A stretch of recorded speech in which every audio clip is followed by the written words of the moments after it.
Vamos.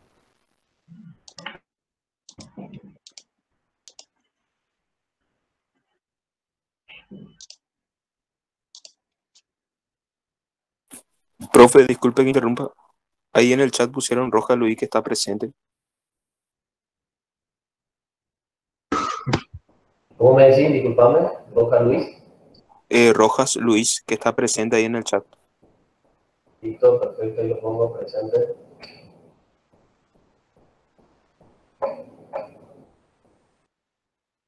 Ya lo te acá.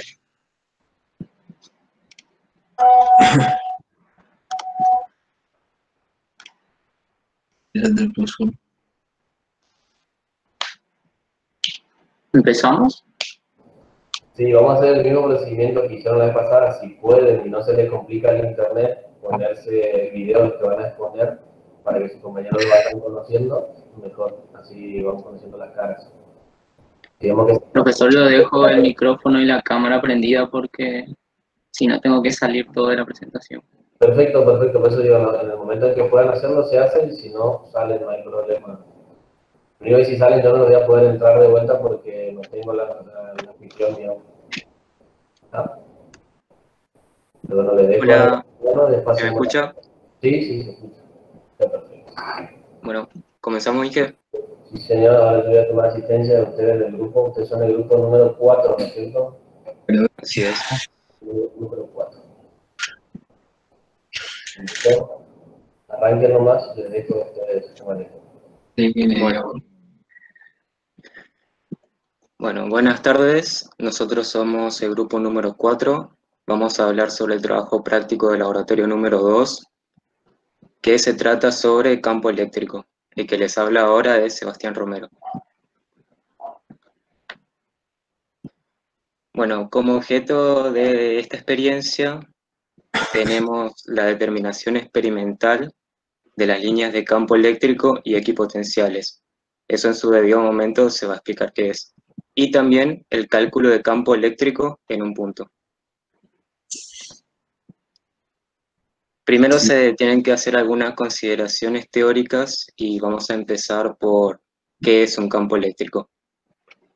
Bueno, la presencia de cargas eléctricas en una región del espacio lo que hace es modificar las características de ese espacio, generando así un campo eléctrico.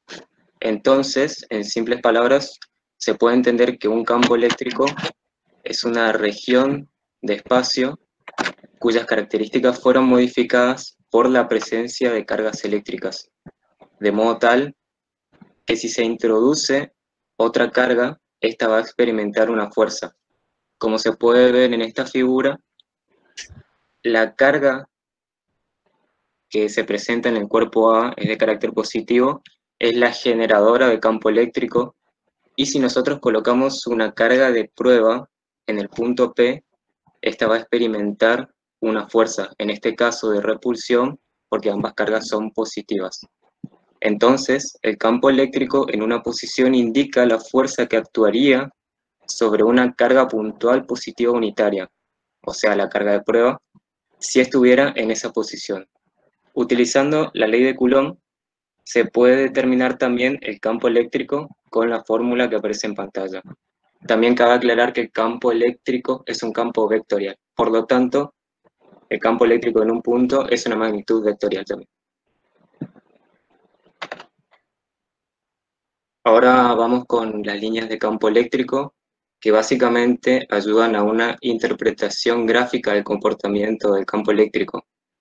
Como dice en el texto, son líneas imaginarias que ayudan a visualizar cómo va variando la dirección del campo eléctrico al pasar de un punto,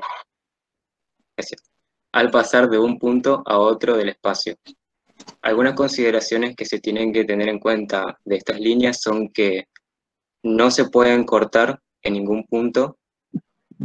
Las líneas de campo eléctrico salen de las cargas positivas y entran en las cargas negativas. Por eso se dice que las cargas positivas son fuente de campo eléctrico y las cargas negativas son sumideros. También si las líneas de campo eléctrico están muy unidas entre sí, esto quiere decir que la intensidad del campo eléctrico es bastante grande. Y si están paralelas entre sí, la intensidad del campo eléctrico en toda esa región que se considera es constante. Ahora vamos a hablar de potencial eléctrico, pero primero, antes de definir lo que es el potencial eléctrico, se tiene que definir lo que es la energía potencial eléctrica. Cuando nosotros hablábamos en Física 1 de energía potencial gravitatoria, hablábamos sobre que un cuerpo que se encontraba a una cierta altura de la superficie de la Tierra adquiría una cierta cantidad de energía potencial gravitatoria. Esta era provocada por la fuerza de la gravedad. En este caso, de forma análoga, vamos a tener un cuerpo cargado, el cual va a estar sometido a una cierta fuerza, que es una fuerza eléctrica producida por el campo eléctrico, y por lo tanto va a adquirir una cierta cantidad de energía potencial eléctrica.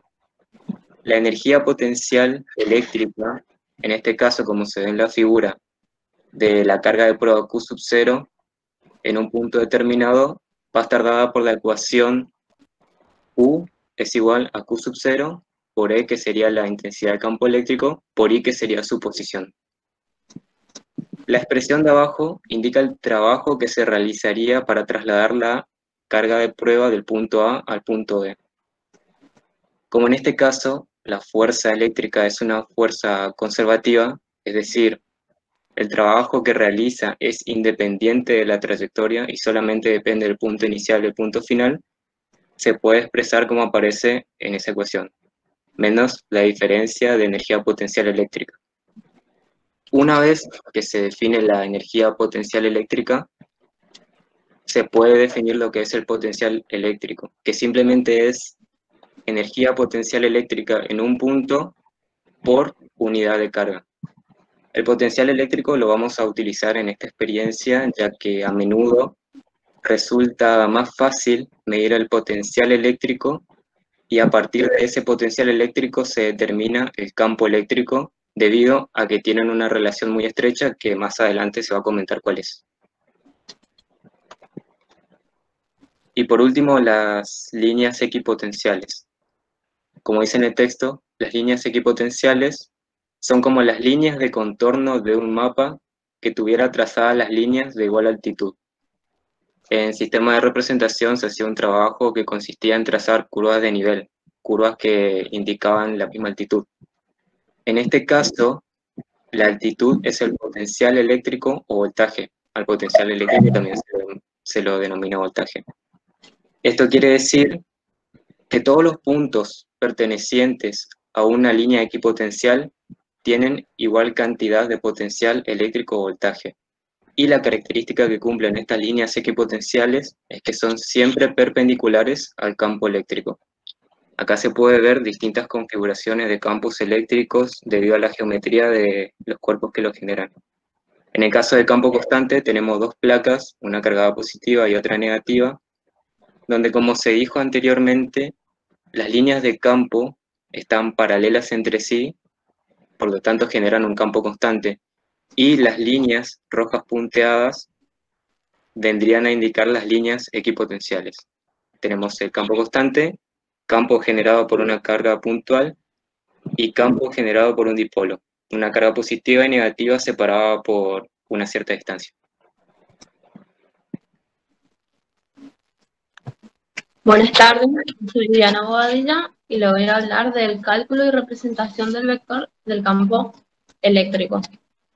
Bueno, la relación entre potencial y campo eléctrico está dada por la expresión del menos módulo del campo eléctrico por el coseno de θ igual a la diferencia potencial sobre delta L, donde θ sería el ángulo entre el vector del campo eléctrico y la longitud existente. El primer miembro será máximo cuando el ángulo de θ es igual a 0 grados, es decir, cuando se calcula la diferencia potencial y el delta L. En dirección al campo eléctrico será el campo eléctrico máximo igual a la diferencia potencial sobre el delta L igual al menos gradiente de B. A este valor máximo de la derivada de B en un punto dado respecto del desplazamiento de delta L se lo llama gradiente potencial. Si el desplazamiento se hace perpendicular al campo, o sea que θ es igual a 90 grados, tendríamos que el diferencial, la diferencia potencial sobre el delta L nos da 0. Entonces, la diferencia potencial sería 0. Esto significa que estamos sobre una línea de igual potencial equipotencial. En otras palabras, lo que decimos es que el vector de campo es perpendicular a la línea equipotencial que pasa por un punto. Y eso se aprecia en la imagen que está ahí abajo.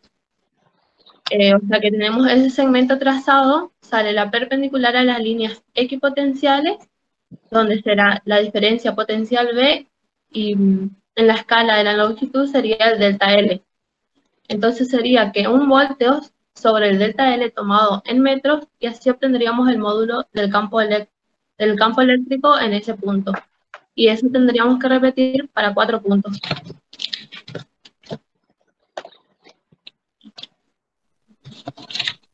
Bueno, mi nombre es Carlos Iguri y yo voy a hablar sobre los elementos que vamos a utilizar para determinar las líneas equipotenciales, y voy a mostrar lo que es todo el experimento armado, todo el esquema. Bueno, como primera medida vamos a utilizar una cuba de plástico o de vidrio transparente, que es importante que sea transparente porque debajo de la cuba nosotros vamos a poner una hoja milimetrada que, bueno, voy a explicar más adelante cuál va a ser la función que va a cumplir la hoja milimetrada. Vamos a usar 2 electrodos de aluminio de forma semicircular. Siguiente. Vamos a usar también una fuente de poder de 12 voltios. Vamos a usar un voltímetro digital con sus respectivas puntas para hacer el experimento. Agua pura que va a estar ligeramente contaminada con cloruro de sodio, porque el agua en estado puro tiene muy baja conductividad. Entonces, con el cloruro de sodio lo que hacemos es darle esa conductividad que nos va a servir para calcular el campo. También vamos a usar una hoja milimetrada que la vamos a poner debajo de la bandeja de la cuba que había dicho al principio, y a esa hoja milimetrada le vamos a establecer una escala, porque sobre la misma hoja milimetrada nosotros vamos a extraer los datos para confeccionar después una tabla. También vamos a usar cables unipolares de conexiones de ficha banana y cocodrilo, soportes universales con sus respectivas pinzas, y aquí vemos lo que es el esquema del aparato, cómo está integrado y cómo está compuesto. Y se ve en el margen inferior derecho el esquema del circuito eléctrico, donde se puede apreciar la fuente de 12 voltios, que si recorremos el dibujo hacia arriba nos encontramos primero con lo que es una resistencia limitadora, que van a ver en la foto siguiente. Esa resistencia limitadora o resistencia de protección la conectamos a nuestro circuito para evitar cortocircuitos en caso de que se toquen los 2 electrodos accidentalmente. Es más que nada a modo de protección. El voltaje que estamos usando es muy bajo, es de 12 voltios, así que se usa solo por precaución. Después de la resistencia, se puede ver en la imagen anterior, por favor. Si seguimos el dibujo inferior derecho, de la resistencia limitadora vamos a lo que es el primer electrodo, que será positivo. Y desde la fuente de 12 voltios hacia abajo, si recorremos el dibujo, vamos a ver de que va a estar conectado el circuito a un electrodo negativo. La cuba es lo que va a cerrar el circuito, y el agua contaminada va a ser lo que va, ¿cómo se podría decir? Lo que va a ser el cierre del circuito y me va a poder permitir a mí determinar las líneas equipotenciales. ¿Cómo la voy a determinar? Conectando un voltímetro, uno de sus extremos negativos va a estar en el polo negativo y la otra punta libre va a ser lo que yo voy a ir dibujando sobre el papel milimetrado buscando las líneas de igual potencial. Ahora sí, la filmina siguiente. Ahí podemos ver las fotos reales, digamos, de los elementos que se usaron.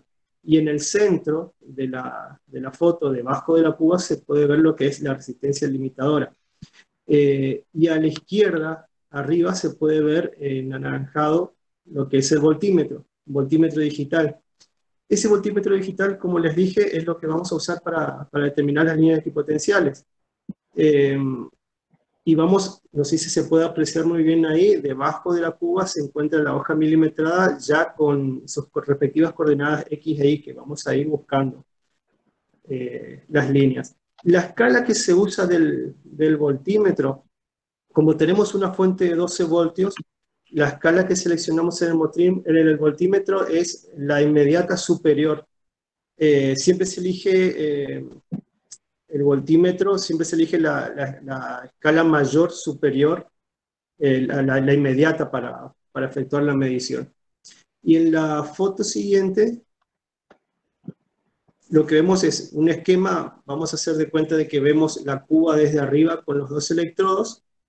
Nosotros más o menos así vamos a ir buscando distintos puntos de igual potencial y el voltímetro va a ser el que me va a arrojar las medidas y tomamos una tolerancia de más o menos 0,5 más o menos. ¿Qué quiere decir esto? Que si nosotros, por ejemplo, nos acercamos a un punto muy cercano del polo negativo buscando el valor 2 voltios, va a ser muy difícil que encontremos el valor exacto, nos va a dar 1,95, 2,03. Tratamos de buscar esa tolerancia para poder hacer el gráfico.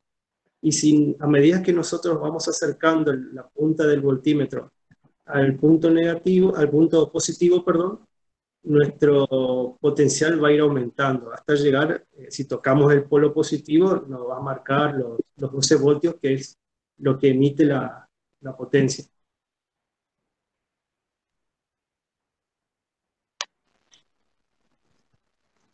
Bueno, buenas tardes a todos. Mi nombre es Axel. Voy a continuar explicando lo que es la segunda fase de esta experiencia. En este caso vamos a utilizar como circuito, vamos a tener un papel semiconductor que es con pintura a base de grafito. Es mucho más práctico que utilizar la cuba debido a que no tenemos que estar con el tema del agua y nos facilita un poco más la representación ya de los gráficos por sobre este papel conductor, ¿no? El circuito es exactamente igual al anterior que le explicó mi compañero. Básicamente lo único que cambia es que la resistencia limitadora que vamos a utilizar es más pequeña. Por lo tanto, el voltaje que emite la fuente de alimentación va a ser mayor. En este caso es de 18 voltios, así que al nosotros utilizar el voltímetro tocando el polo positivo, el electrodo positivo, vamos a notar que está a 18,37 voltios aproximadamente. En este caso el procedimiento es el mismo. Vamos a recorrer la hoja semiconductora con la punta positiva del voltímetro, buscando, por ejemplo, la línea equipotencial respectiva de 2 voltios. Vamos a ir acercándonos con esta tolerancia que comentaba mi compañero, de aproximadamente 2 a 1 voltio. Para tener en cuenta, voy a comentarles precauciones previas a la experiencia, que así como comentaba mi compañero, hay que tener en cuenta, ¿no? Previo a conectar el circuito tenemos que recorrer todas las conexiones, esto para evitar cortocircuitos o poner en peligro el instrumental, ¿no? O las instalaciones también. También tenemos que tener en cuenta de colocar una buena escala en el voltímetro para las mediciones. Esta tiene que ser la inmediata superior a la que estemos utilizando de la fuente, ¿no? Por esto se mide con el ohmmetro una resistencia entre los electrodos mayores a 1000 ohms.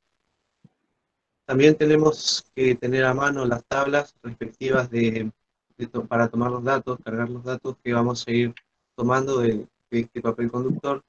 Estos van a ser de cada 2 voltios, vamos a ir aumentando 2 en 2 para ir anotando las coordenadas X e Y y luego volcar esos datos en la tabla para luego graficar con mayor precisión en alguna plataforma digital.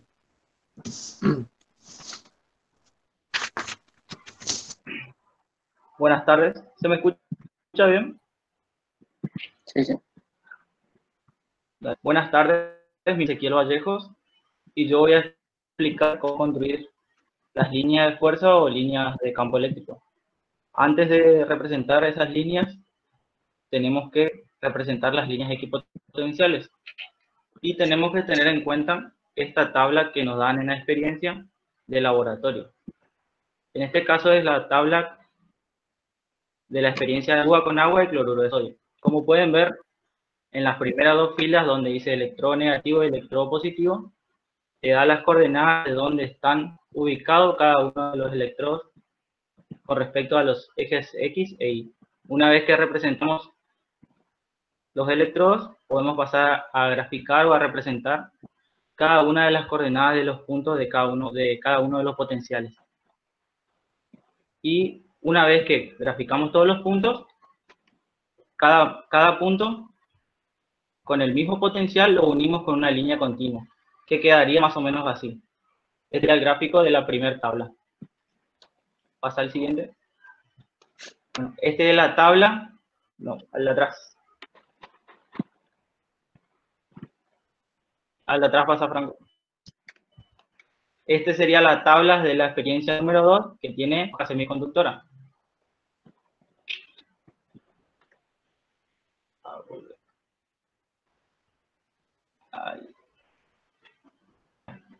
El último paso sería construir las líneas de campo eléctrico o líneas.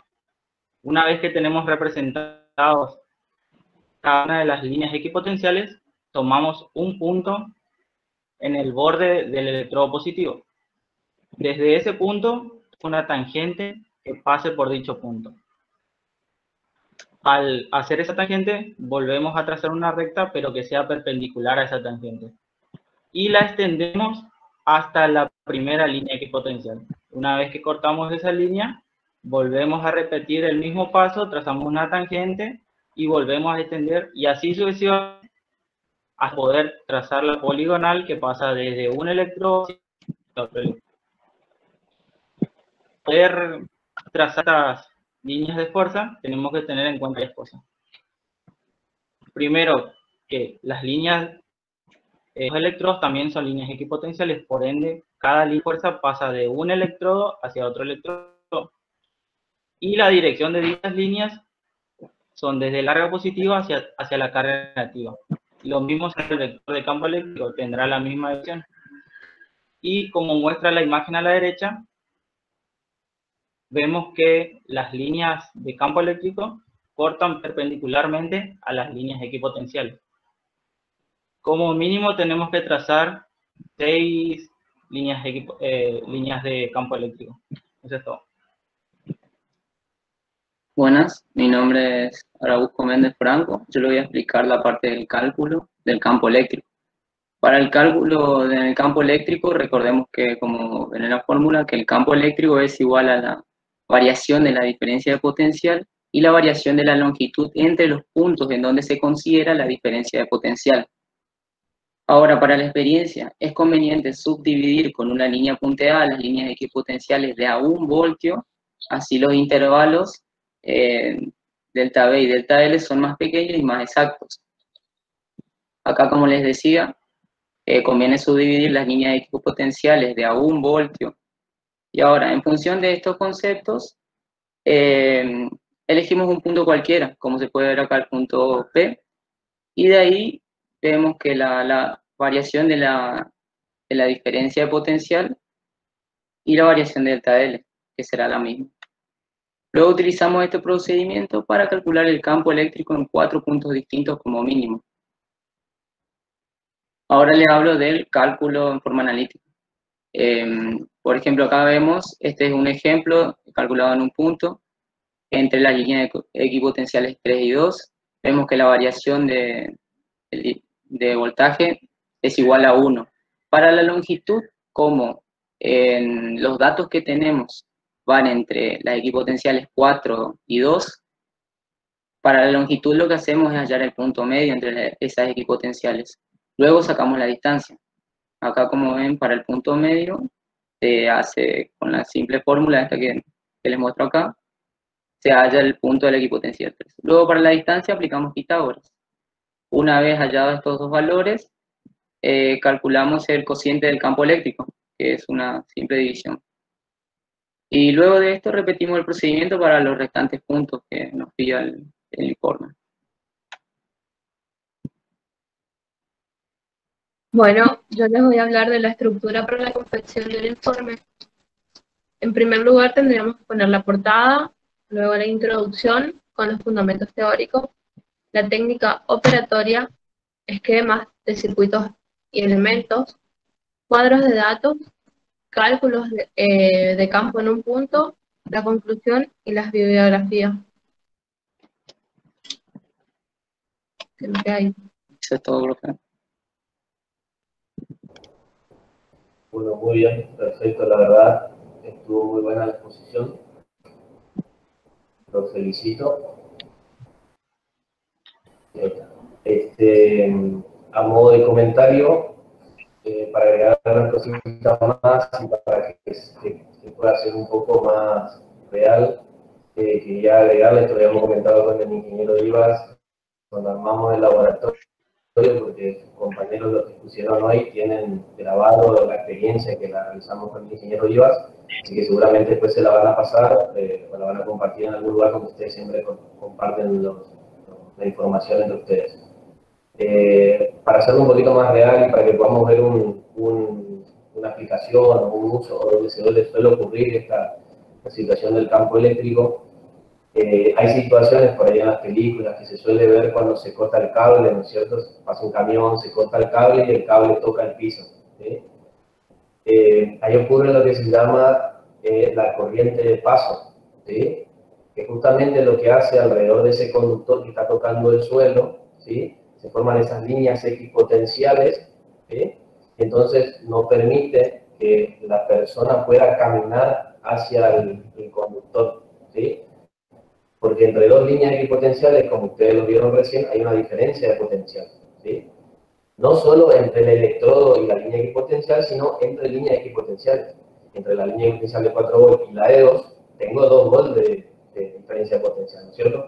Entonces lo mismo ocurre en esa situación real, poniendo en la calle, que cuando se cae un conductor, supongamos de 13.500 volts, ¿sí? Es mucha tensión, entonces las líneas equipotenciales que se producen son muy grandes, ¿sí? Entonces la persona al realizar un paso entre dos líneas equipotenciales, ¿sí? Lo que pasa es que su cuerpo, sus dos piernas funcionan como dos conductores, serían como los dos puntos de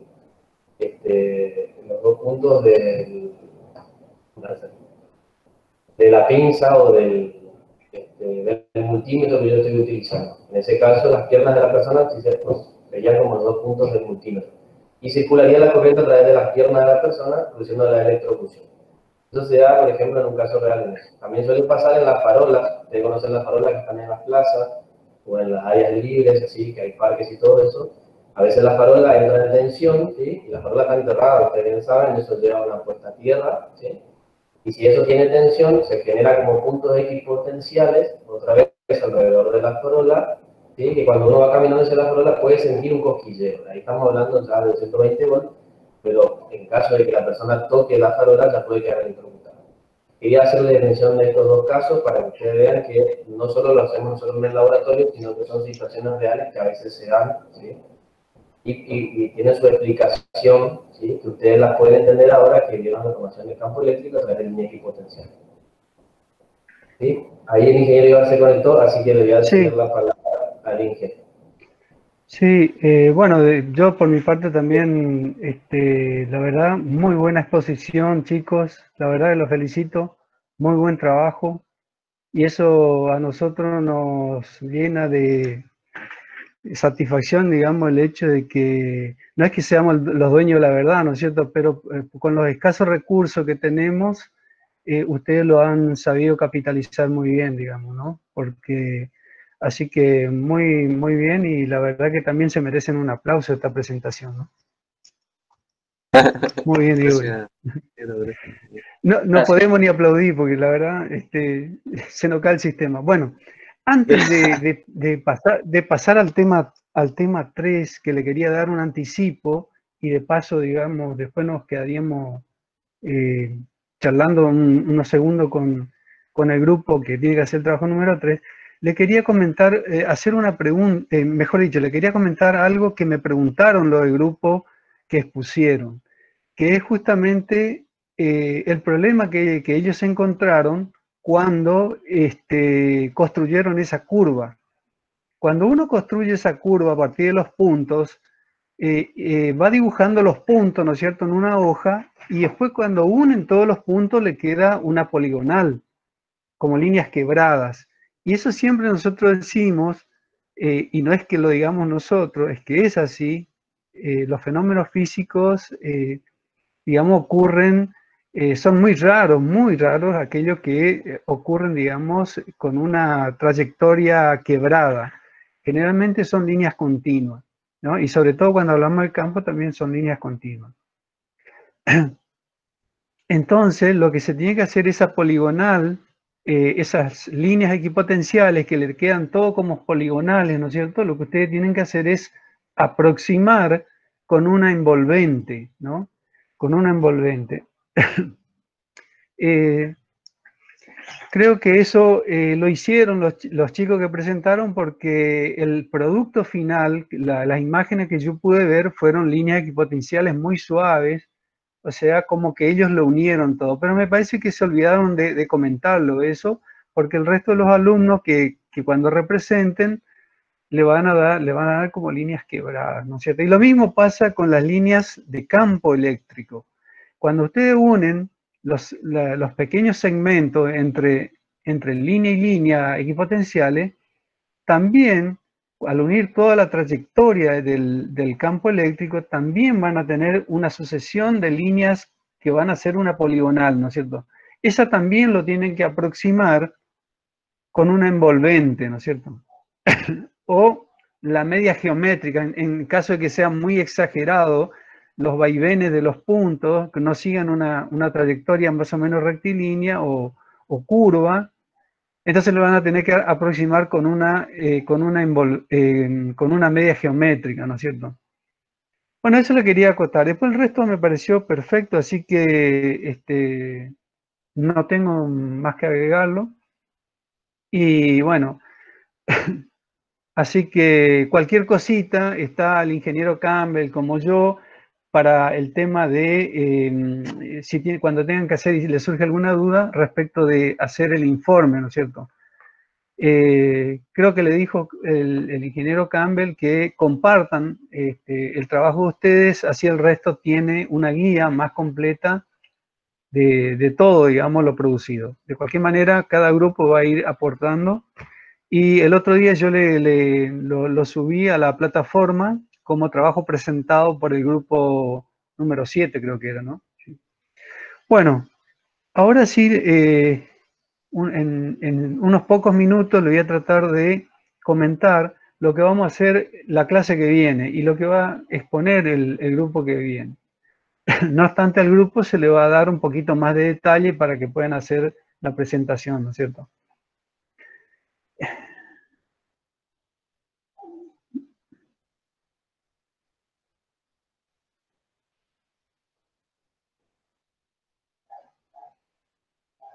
Profe, compartimos en el grupo de WhatsApp nomás el archivo. Yo creo que es muy pesado. El otro día lo habían puesto el enlace de un drive, creo que era, ¿no? No recuerdo muy bien. Ahí, ¿me escuchan? Sí, profe. Sí, profe. Bueno. Sí, profe. Ah, bueno, perfecto. Bueno, entonces el trabajo que viene, espero que no nos vayamos tan adelantado, ¿no?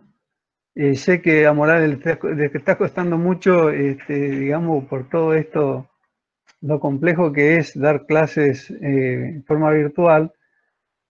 Pero bueno, vamos viendo. Si no tiene la teoría suficiente para desarrollar la ley de Ohm, y lo vamos a tener que frenar un poquito, y yo voy a consultar con el ingeniero Arado en todo caso, y en breve le estoy avisando si esto se hace o no se hace el martes que viene. Pero ya le adelanto lo que sería el trabajo próximo, digamos, ¿no? Lo que vamos a hacer es verificar la ley de Ohm mediante la descarga de un capacitor a través de una resistencia eléctrica. Y después vemos también el concepto de cómo funciona un capacitor y cómo es posible, digamos, linealizar esa descarga del capacitor y convertirlo en una descarga lineal. Porque en realidad la descarga de un capacitor es un elemento que sirve para acumular cargas eléctricas y administrarlo, digamos, descargando a través de un elemento que consuma energía, o que puede ser una resistencia, descargando esa carga en función, y esa descarga va a estar en función del tamaño de la resistencia. No se olviden que la resistencia era la oposición al paso de la corriente. Entonces, si la resistencia es muy grande, se va a oponer mucho al paso de la corriente y por lo tanto la descarga del capacitor va a ser lenta, digamos, ¿no? Y viceversa. O sea, si la resistencia es pequeña, entonces la descarga va a ser rápida. O sea, imagínense ustedes una línea exponencial creciente o decreciente, la descarga del capacitor. Bueno, pero el objetivo no es analizar el transitorio, eso se llama transitorio de descarga, pero no es el objetivo todavía ahora analizar eso, sino trabajar un poquito con la ley de Ohm, digo, ¿no? Acá bien,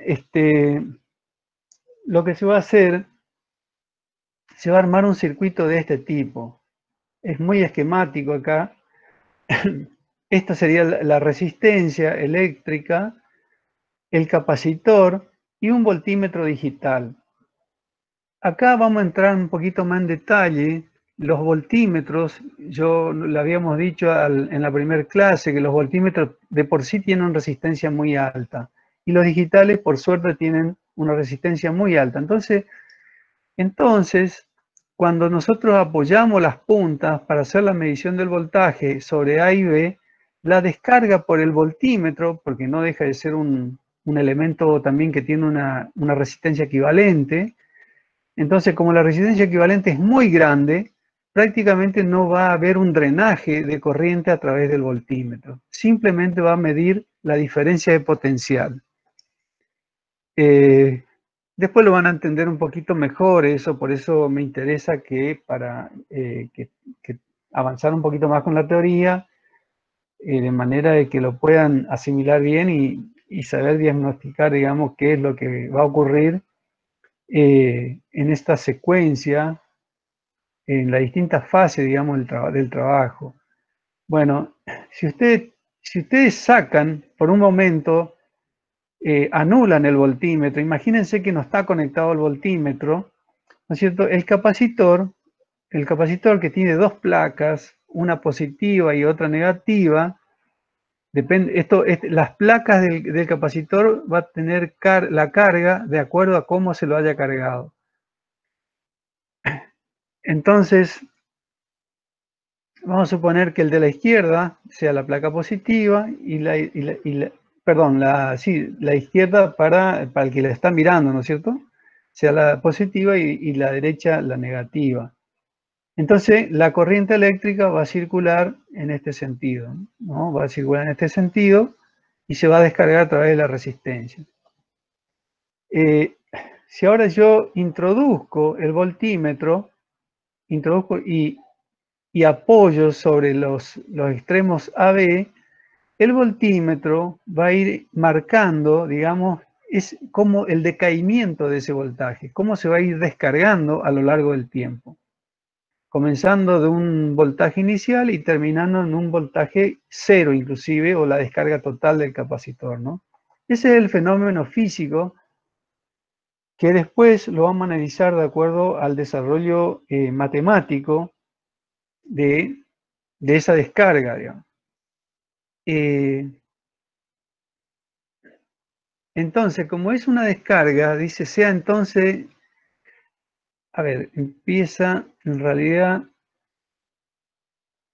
bueno, como es una descarga, a cada instante, para cada instante de tiempo, se va a producir un diferencial de V de decaimiento del voltaje, debido a esa descarga. Por eso va el signo negativo, digamos, en un cierto intervalo diferencial de T, ¿no es cierto? Ahí abajo dice, el signo negativo es por el decrecimiento del voltaje de la descarga. Como la capacidad C depende de solo el dieléctrico entre placas y la geometría del capacitor, esto también lo van a ver en la teoría, hay todo un desarrollo matemático que justifica esto, y unas propiedades que tienen los dieléctricos. El dieléctrico viene a ser, para ir adelantándonos un poquitito, viene a ser el espacio que está entre las dos placas, eso se llama dieléctrico. Puede ser el aire o el vacío, o puede ser un material justamente dieléctrico, que significa que no conduce, no conductor, ¿no es cierto? Y y cada dieléctrico tiene su permitividad, ¿no es cierto? La permitividad del vacío, ustedes lo van a conocer, lo van a representar después también como epsilon cero, ¿no? Bueno, pero vamos acá al tema que nos ocupa, entonces. Entonces, ese diferencial de carga, ¿no?, que circula para un diferencial de tiempo, por definición de capacidad, esto es una definición, el diferencial de Q es igual a menos C, o sea, menos la capacidad por el diferencial de E. Siempre el signo negativo es por la descarga, digamos. También por definición de intensidad, acá si ustedes despejan y tienen, por ejemplo, la intensidad instantánea, la corriente instantánea, va a ser igual a la derivada de Q respecto de T. Acá yo directamente lo hice al revés, despejé diferencial de Q, pero la definición de intensidad instantánea es I igual a la derivada de Q respecto de T. Entonces, despejando diferencial de Q me va a dar I por diferencial de T. Entonces, fíjense, ahí arriba dice igual, entonces de 1 y 2, ¿no es cierto? Igualando, como sus primeros miembros son iguales, ¿no? 1 y 2 son iguales, sus segundos miembros también van a ser iguales, y de ahí sale esta igualdad.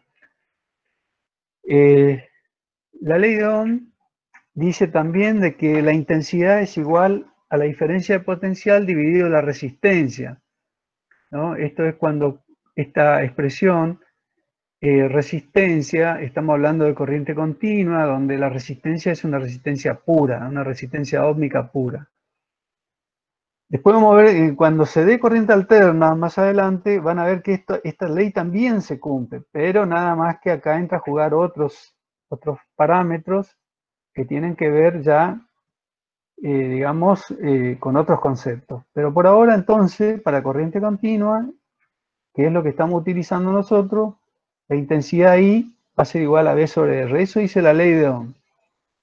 Entonces lo que hacemos ahí, donde está la I, en la expresión 3, donde está la I, reemplazamos por este valor, a V sobre R. Bueno, reemplazamos y me queda menos C por diferencial de V igual a V sobre R por diferencial de T. Integramos, sacamos la constante porque 1 sobre RC, fíjense ustedes ahí, lo agrupamos convenientemente, ¿no es cierto? O sea, fíjense que diferencial de V y paso al otro miembro, al primer miembro, diferencial B. Entonces me queda diferencial de B sobre B, que al integrar me da logaritmo natural, ¿no es cierto? Y del otro miembro, en el otro miembro también lo agrupo convenientemente y me queda 1 sobre RC. Acá le digo que esto es un tema en anotación, en realidad, fíjense que es 1 sobre RC, por eso está entre paréntesis, porque RC viene a ser el denominador de 1. Le aclaro esto para que no se confunda después cuando se estudie. Por la integral de diferencial de t. O sea que la única variable ahí, la otra son todo constantes, ¿no? La resistencia es un valor constante, la capacidad un valor constante, y las otras variables son la diferencia de potencial, ¿no? Bueno, agrupamos, integramos y tenemos que el logaritmo natural de b es igual. Fíjense acá, aplicamos propiedad de logaritmo simplemente en la 5 y sería, ¿no es cierto?, el logaritmo natural de b menos el logaritmo natural de b0, que ya lo pasé al otro miembro, ¿no es cierto? Entonces me queda de esta forma. Que esto no es otra cosa que comparable con la ecuación de una recta. Fíjese que una recta yo lo puedo escribir así también, y igual a menos ax más b, ¿no es cierto? Acá le quiero decir que le arreglé un poquito esta ecuación este año, la del año, por si alguno utilizó la serie de los años anteriores, está al revés. No quiere decir que esté mal, simplemente está definido de otra manera. Es para que se parezca más a la ecuación que ustedes ocupan normalmente, ¿no es cierto? Ustedes usan la ecuación y igual a ax más b, la ecuación de la recta. Bueno, entonces, acá vamos por similitud con la 6 de esta ecuación y igual a menos ax más b, por similitud, vamos entonces a representar en un eje cartesiano y como logaritmo natural de b, el parámetro de posición, que sería b, el término independiente, digamos, b, es el logaritmo natural de b0. b0 es el voltaje inicial, digamos. Acá justamente está representado, dice el logaritmo natural de b0. B,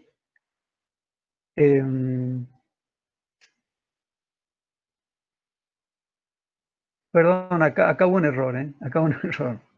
Esto es A. Esto es A, que bueno, ya lo corrijo y lo vuelvo a escribir. Se ve que cuando en el tipeo se me escapó y es A. Fíjense, porque si no, no se parecería a la expresión de arriba. Igual la tangente de alfa, y la tangente de alfa es 1 sobre RC, ¿no? Y X es comparable con T, digamos, ¿no? Así que tengan en cuenta que acá no es B, sino que es lógico, porque estamos comparando entre la 6 y esta ecuación. Entonces eso representado me da una recta con pendiente negativa, ¿no? Con pendiente negativa. Es decir, que esta curva, que ahora ya le voy a mostrar, fíjense que esta ecuación, si yo le aplico la definición de logaritmo, la 6, si le aplico la definición de logaritmo, voy a tener una función exponencial como esta, como la 7, ¿no es cierto? B igual a B0 por E a la menos T sobre RC, ¿no es cierto? ¿No? Entonces, la 7 fíjense que es una exponencial decreciente por el signo negativo.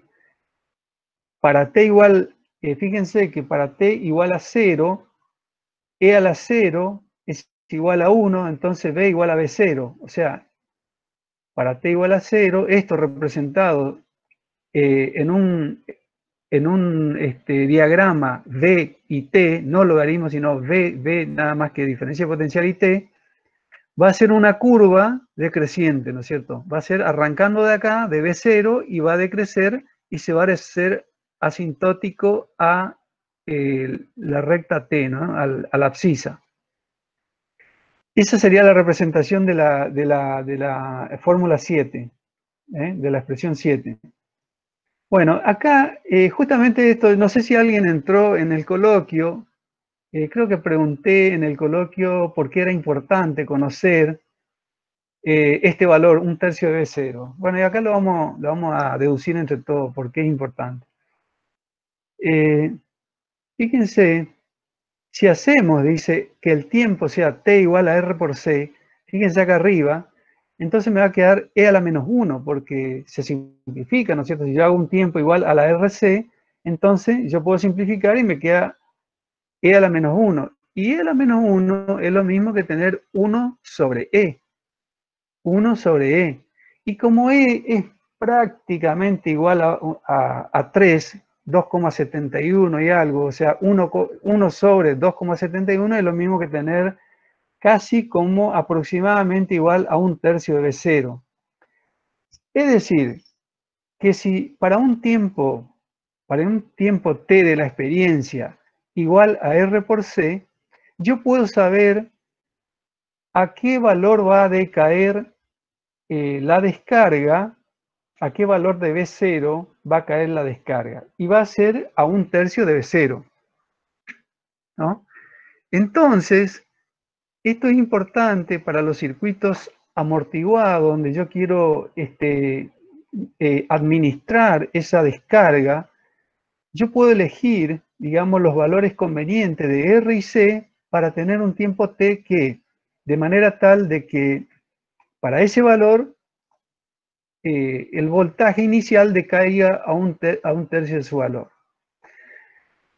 Entonces, por eso la importancia es un criterio de diseño de los circuitos eléctricos donde haya un transitorio, donde yo quiera administrar esa descarga, digamos.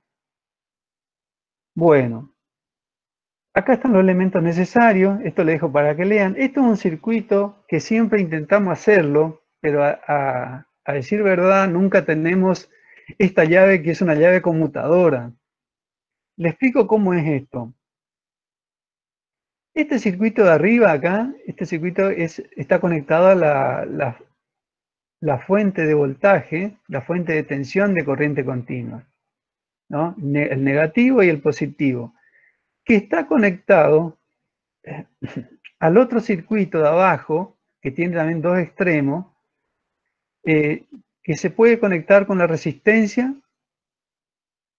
Para una posición, fíjense ahí, en la posición actual de cómo está esto, en realidad, fíjense, la corriente, si yo lo tengo en esta posición, la llave, tocando hacia arriba, la corriente va a circular así, va a venir por acá, va a seguir este camino, va a venir por acá, ¿no?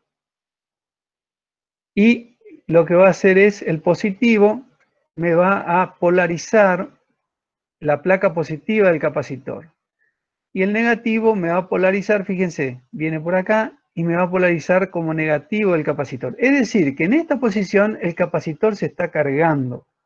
El capacitor se está cargando. Una vez que se cargó, nosotros en el laboratorio lo que hacemos, no teníamos la llave conmutadora, simplemente lo que hacíamos es una fuente de alimentación en forma directa, lo tocábamos los dos extremos del capacitor y se cargaba. En un milisegundo se carga. El capacitor se carga muy rápido. Entonces, una vez que está cargado el capacitor, yo puedo, fíjense, este mismo circuito, ¿qué pasa si yo esta llave conmutadora, esto pasa acá abajo? El circuito, entonces, viene, la placa positiva que era esta, el de la izquierda, ¿no es cierto?, se me va a descargar por este camino, va a venir por acá, va a venir por acá, ¿cierto? Porque la llave estaba acá ahora, está cerrando acá, y termina pasando por la resistencia. Es decir, ahí estaría, en esa posición, se estaría descargando el capacitor. Y eso sería el proceso que nosotros estuvimos explicando anteriormente con el desarrollo, el desarrollo matemático, digamos, de la descarga del capacitor. ¿Y el voltímetro qué rol tiene? Y fíjense que el voltímetro está conectado permanente prácticamente, ¿no? En forma permanente. Esto les voy a decir que así parecería.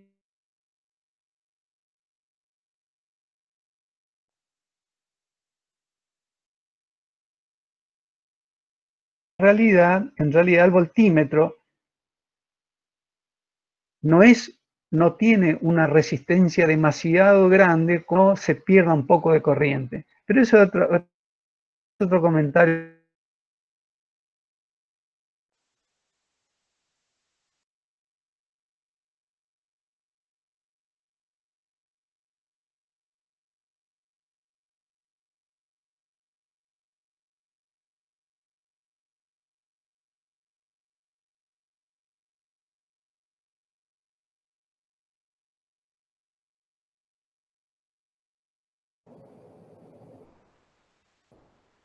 Bueno, vamos a ver si el Inge se puede volver a conectar, si no continúo yo.